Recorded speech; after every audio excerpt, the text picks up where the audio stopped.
Hello guys, welcome back to my YouTube channel Programming with Gautam. So in the previous video we have seen about logical operators.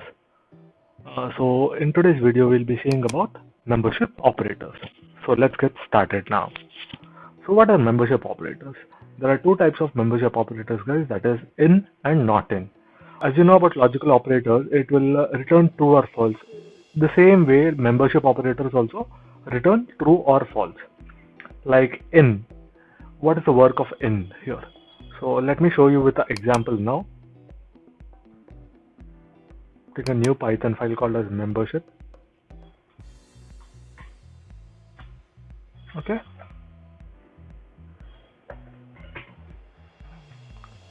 So there are two types of membership operators as I've told you guys, that is in and not in. Okay. So like if I have a string, I'll assign is equal to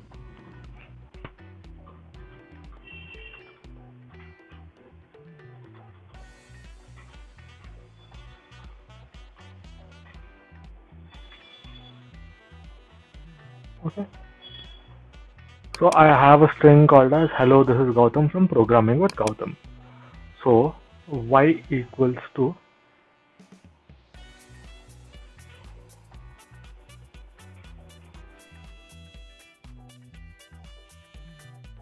in x. So it will check for this particular word, that is Gautam, in this particular string, that is x, and it will return that it will be assigned to that y there. If if Gautam is available in this, it will return true. If this is not available, it will return false. Let me run this program and show you. It is returning true because we have Gautam here. For example, if I have 1 here, Gautam 1 here, and I'll run this program, you can see it will return false. In the similar way, let me comment this.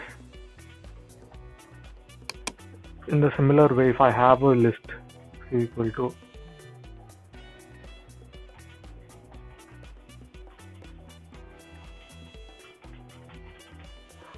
so I have a string here. So I'll check if y equals to if 6 in x. Okay, if 6 is there in this particular list, it will return true. If 6 is not there, it will return false. Let me show you. So since we have multiple times 6 here, 1, 2, 3. We have 3 times 6, so it is returning true. So for example, if I take this as 60 and run this program, you can say it will return false. So that doesn't matter how many times you have that particular value in this list or anything. It will check for if even if the particular value is there in that list or the string, even for one time, it will return true. Or if that particular value is not there in that particular list, it will return false. Okay. Similarly, the not in will do the reverse of that.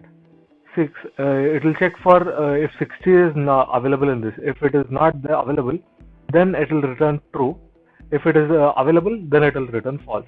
It will return the inverse of in. So if you can see, we have run this program for 60 in x and we have got the output as false. Similarly, if I run this program with 60 not in x, we can see it will return true here. Okay. Similarly, if I change this to 6, since 6 is available, and if 6 not in x, it will return true. If 6 available in x, it will return false. Since 6 is available here, we can see the output is false here.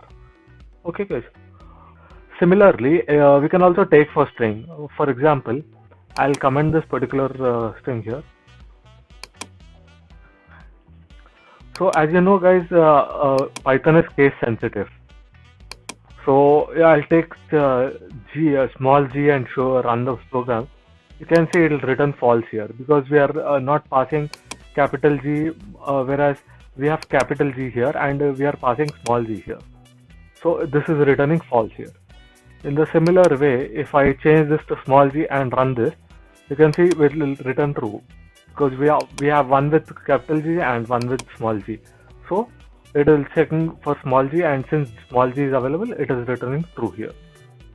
Okay guys, so hope you have liked the video guys. Similarly for not in also, so we have a small g and capital G. I'll change this to capital G and run this. So you can see this will return true, because we don't have this particular Gautam here in this particular string. We have Gautam in this, but we have it with a small capital G and not with small g.